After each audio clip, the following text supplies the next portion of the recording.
Olá, sejam bem-vindos. Esse é o programa Nosso Direito e hoje estamos recebendo a honrosa presença da doutora Adriana Alcântara, que é advogada e também especialista em direito de família. Hoje conversaremos sobre guarda compartilhada e também conosco o professor Galhardo. Olá, professora Adriana, muito obrigado pela presença aqui no programa Nosso Direito. Olá, Renan.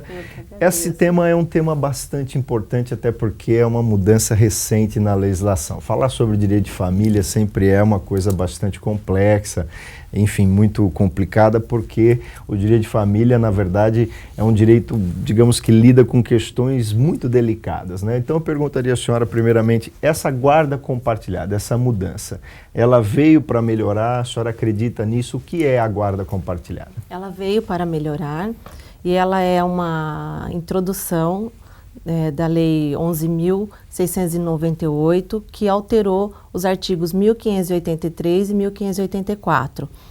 E ela vem a acrescentar e a beneficiar o relacionamento dos pais e os filhos, né?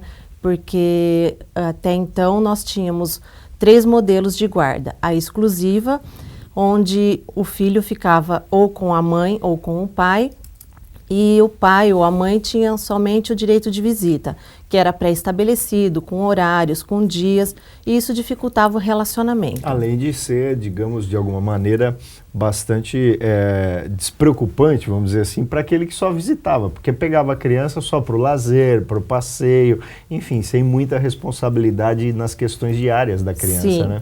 Mas agora não, com a guarda compartilhada, eles vão dividir as responsabilidades legais e vão compartilhar tudo sobre a vida das crianças. Vão decidir sobre a escola, sobre o médico, sobre viagem. Então, na verdade, haverá uma ruptura tão somente do relacionamento do casal, mas vai haver continuar da mesma forma o relacionamento entre os filhos. A senhora dizia, essa guarda é uma novidade, porque antes só havia a exclusiva ou tinha outros tipos também? Tinha a alternada, em que ficava com a mãe e por um período também com o pai. Então, por exemplo, poderia ficar uma semana com a mãe, uma semana com o pai, um mês, um ano, e alternava. Mas não era muito indicada pelos juízes nem pelos tribunais, não era muito bem aceita, porque acabava prejudicando o convívio da criança, porque ela ficava, em cada período ela ficava em um determinado local. Isso não é bom, porque ela tem que ter a rotina dela estabelecida em um único local. Entendo. Posso dizer que é um mito a guarda ficar sempre da mãe? A guarda ser sempre da mãe?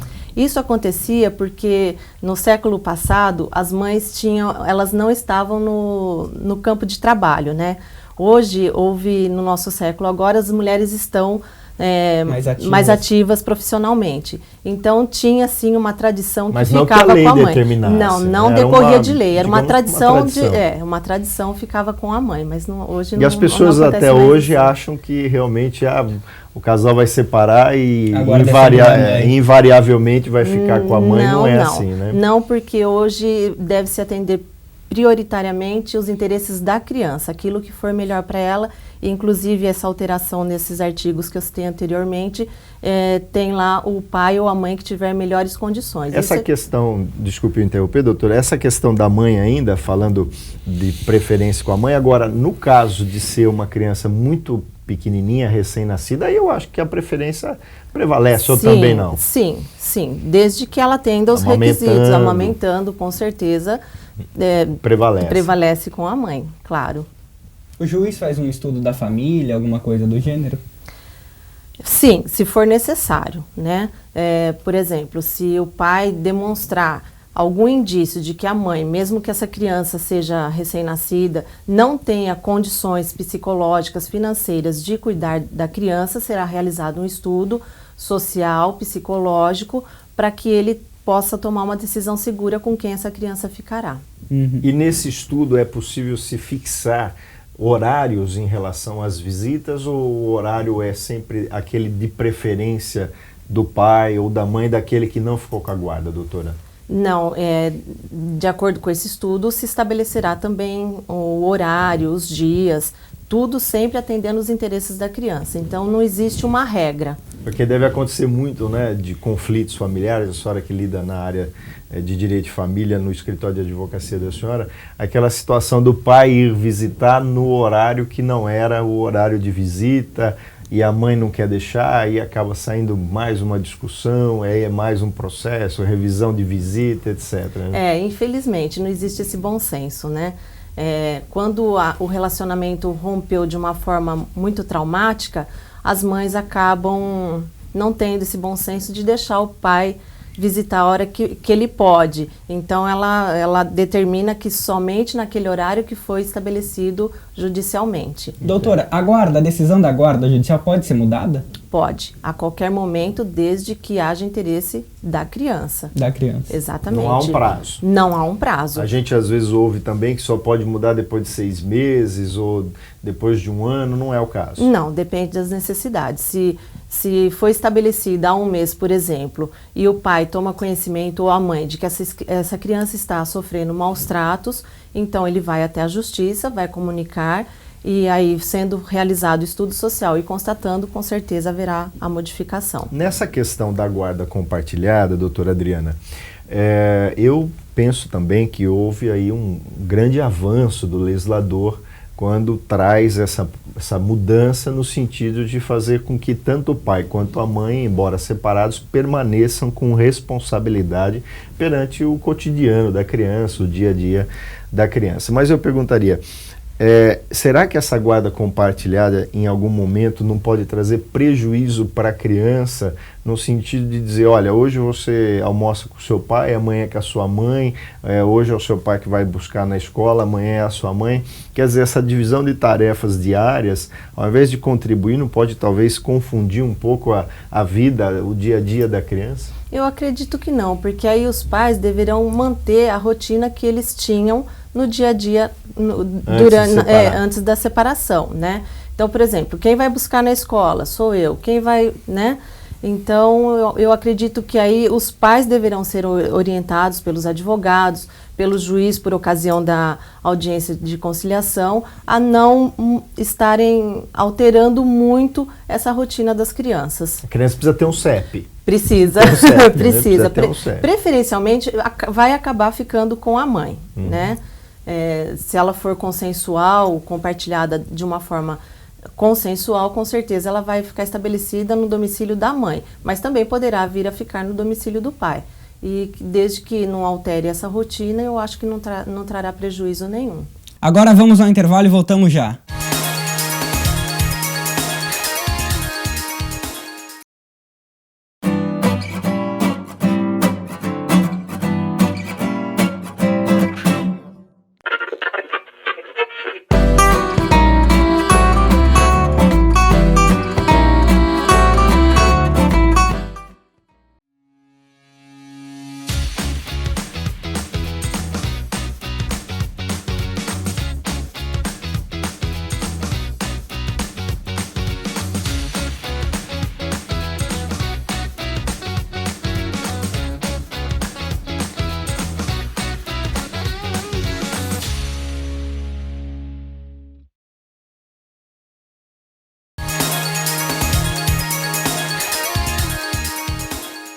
Estamos de volta com a segunda parte do programa Nosso Direito, hoje recebendo a doutora Adriana Alcântara, advogada e especialista em Direito de Família. Doutora Adriana, sobre a guarda compartilhada, eu pergunto, não há dúvida, é um benefício para a criança, mas e quando o casal não concorda ou não pediu a guarda compartilhada? O juiz pode fixar de ofício, ele pode obrigar o casal a ter a guarda compartilhada?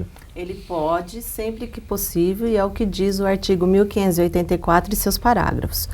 Aí é que entra o papel do advogado. Quando ele recebeu o cliente no escritório, ele deve esclarecer o que é a guarda compartilhada, os seus benefícios, a similitude das obrigações, dos deveres para com os filhos. E o juiz, numa segunda etapa, por ocasião da audiência de conciliação, também deve esclarecer o que significa e sempre tentar convencê-los de que é a melhor maneira na educação das crianças. Se mesmo assim o casal não concorda ou tá aquele clima de guerra, aquele conflito enorme, o juiz então dá a sentença e fala, não, aqui vai ser guarda compartilhada e pronto. Não, aí ele não vai fazer isso sem que tenha um estudo social, que sejam submetidos tanto o pai quanto as crianças ao estudo psicológico. Então, é essa avaliação que vai determinar se convém ou não. Não convindo, chegando à conclusão que não será bom para as crianças, então ele decretará a guarda exclusiva. Geralmente, quanto tempo demora nessa tramitação com o juiz?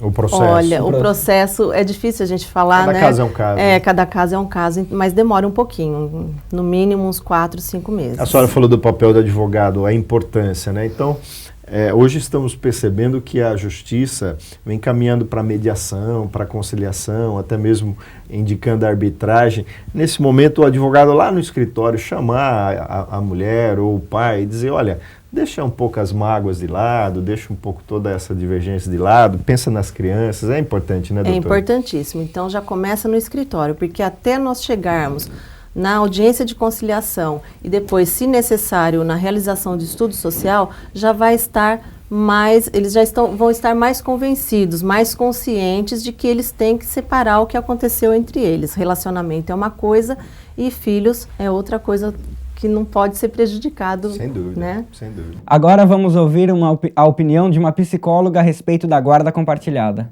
A guarda compartilhada, ela já é uma situação, numa situação de divórcio, né, uma situação mais saudável para a criança. Quer dizer, significa que se existe aí, né, essa possibilidade de estar compartilhando essa guarda, é um indicador de que esse casal tem uma comunicação, tem uma elaboração melhor em relação ao processo de separação.